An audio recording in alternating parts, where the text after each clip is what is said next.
good morning. Yeah, Migalava. Hello, hi Ashley. Good morning. It's here. It's like 9 p.m. So good night, good evening for me. Yeah. How is doing in Singapore? Right now is 9:19 in Singapore. Okay. I think we Right. are like on a Saturday morning, so I Sure. think we are having like a 12 hours time difference in Yeah, Toronto to that's correct. Singapore, right? Okay. Yeah. Yeah, thank you so much for coming on board and to share with us your experience and all that. No problem. I Yep. understand that right now you are staying in Canada, Toronto, right? Do you mind Yeah. sharing or rather introducing yourself to our AIMS prospects, our AIMS customers? Yeah. Sure, sure. So my name is Ye Kyaw. Probably, yeah, most of my friends call me Ye Kyaw, or most of my Singaporean friends they call me Ye because it is very easy to pronounce. My name sometimes a little bit difficult for them to pronounce. So, but anyway, so they know me a Ye, or maybe they know me a Ye Kyaw. Yeah. So I stay in Singapore about 13 years before I moved to Canada. So I arrived to Singapore on 2006, and I left Singapore and I migrated to Canada on 2019. So it's so almost 1 year in Canada right now. And Wow. before I moved to Canada, I've been working as a senior system engineer in Infineon, so which is the German manufacturing company as the IT system senior system engineer. That's So correct. Yeah.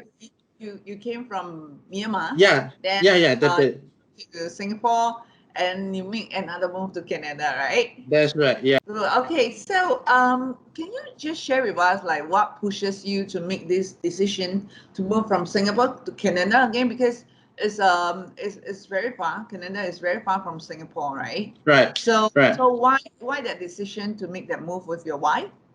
right. Definitely, it is pretty far from. I mean, it's far from Singapore, really, east and west.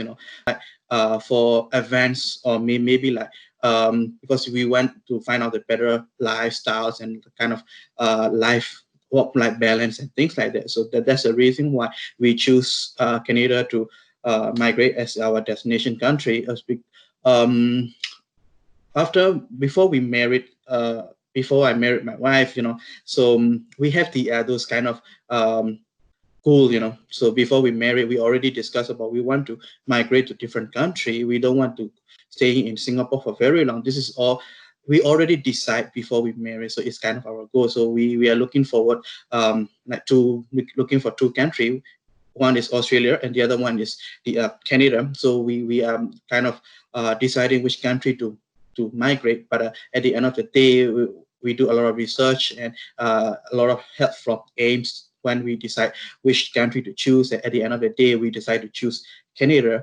I believe that those Canada is a lot of suitable for the retirement age. And so that's the reason why we choose Canada. And the other thing is like the welfare and how the government taking of the communities and things like that. So this is the pulling factor from the Canada, I will say. Yeah. Okay, so Yeah. I hear that you are saying that you and your then girlfriend Yeah. have Yeah. at exploring which countries to really go to, your next That's correct. destination, Right. and you all choose Canada because of the work-life balance, and you Right. and your wife come to a common decision that for Right. retirement this will definitely be a better country, and That's with right. whatever policies the government has taking care of Yes. you guys, Yeah. the healthcare or That's right. Yeah. education, everything. Education. Because in Canada is so-called a Western country. Right. Do you find difficulty in like going to a Burmese temple or anything? Is there even like a Burmese temple in Toronto for No, you no, guys?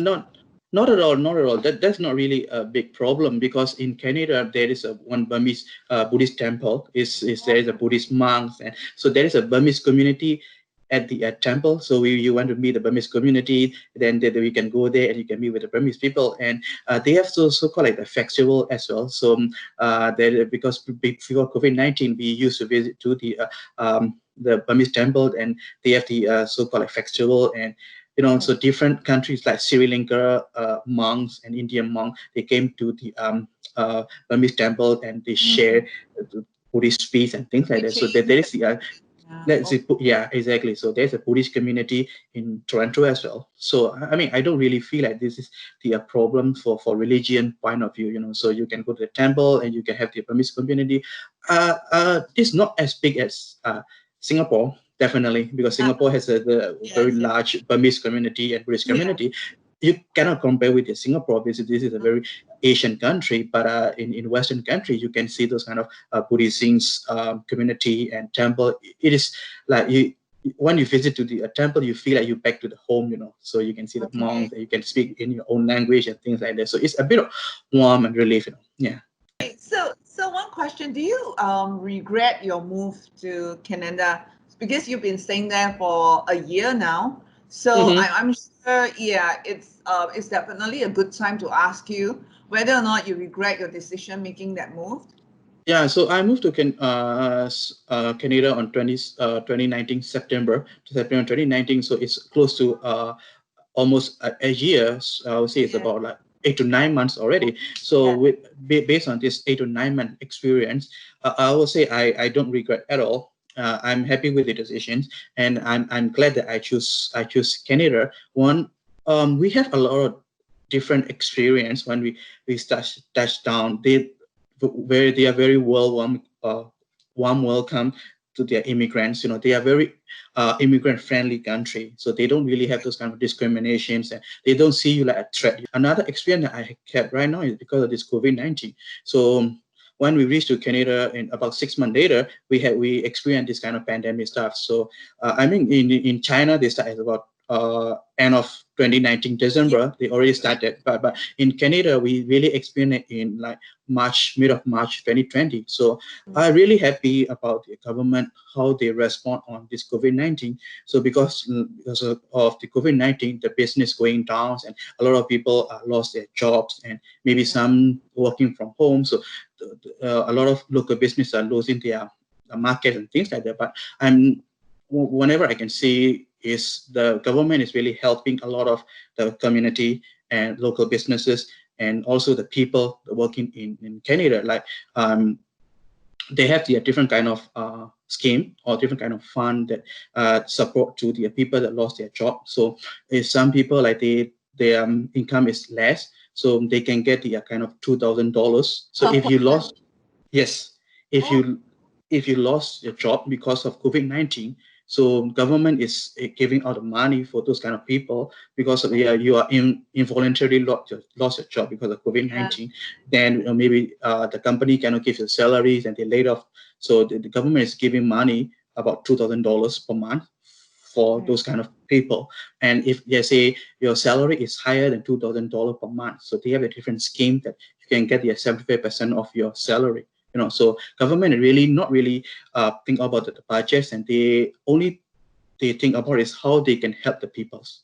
So this is how I can feel within this kind of pandemic situations. And now they are not really rushing to open their market or maybe like businesses. So I'm still working from homes almost about like starting from March. So now it's July. So it's almost 4 months. I'm still staying at home and I'm working from home. Okay. So the business is not rushing to open up. So make sure everybody is safe. So everybody is safe, then they will try to open up like batch by batch. So kind of we feel very safe in this situation. Yeah.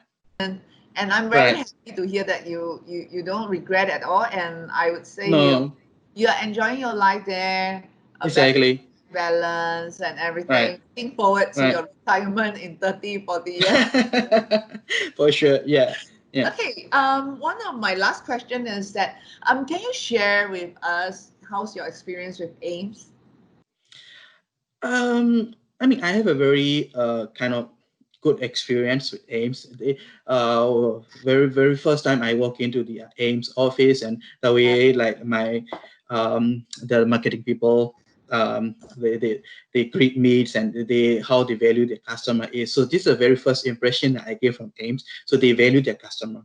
It's just the inquiry, or they don't really care about whether it's the potential customer or they are just kind of inquiry people. So they explain everything, what's the opportunity that I can get, and what is the route that I can choose. That so first we are thinking about the Australia, then they share about the Canada as well. So I have two options. So if I don't visit AIM, I don't really get the idea about the how I can achieve my goal. So they explain me each and everything, how I can reach to my goal. So this is the one thing I like about AIM. So we decided to engage AIMS at the end of the day.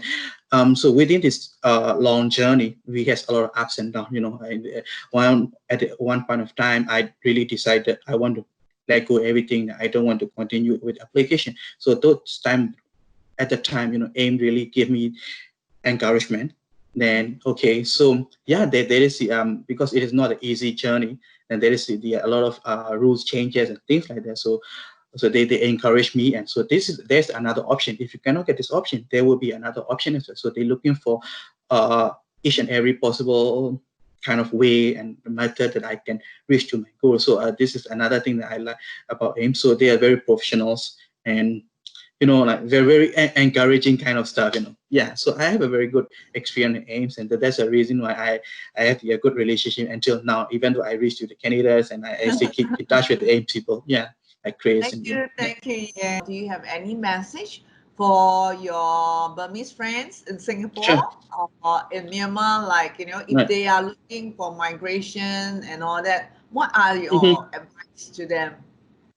I mean, don't if you want to migrate to the other country, if you have the those kind of desire, and just grab the chance that you have right now, because now is kind of I don't really think about the pandemic stuff. They put it aside those kind of pandemics and things like that. But now is a good time because, like Canada, they are welcoming a lot of immigrant as well. They need a lot of resources from the different country. Those the talent people. So I mean, this is a good time if you really want to migrate to other country, you want to look for the other opportunity, don't hesitate. Just decide, just grab the chance that you have right now, just grab the opportunity. Yeah, just migrate. Don't worry, don't think too much. So, thank you. Yeah, I don't want to take up too much of your time because it's a Friday night on your site. So I Right. wish you and your wife all the best. Stay safe. Have Sure. fun during the weekend. Like, I know now it's COVID, but yeah, enjoy Mm-hmm. your time. Okay, I hope to see you in person. All right. Sure, to see you Good soon. luck. Thank you. Yeah, Best of thank you luck. very Thank much. you. Thanks. Bye. Thank you. Bye bye.